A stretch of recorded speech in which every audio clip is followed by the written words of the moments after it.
how to pin a chat on KakaoTalk. In today's video, I'll be showing you how to pin a chat on KakaoTalk. Let's get started. First, open the KakaoTalk application on your device. Now once you open it, all you have to do is select the chat you want to pin. Now once you select it, just long press on the chat. Now you can see two options right here. Just tap on pin to top, tap on it.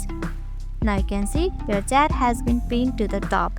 Just like this, you can pin any chat on KakaoTalk. Now let me pin this one. Just long press on it and you can see pin to top right here. Just tap on pin to top.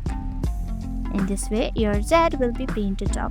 You can also unpin it by just long press on the chat and you will see unpin option right here. So tap on unpin. And that's it. This is how you can unpin chat on KakaoTalk. Hope this video helped you out. If it did, make sure to give this video a thumbs up and subscribe for more tips and tutorials. Thank you for watching.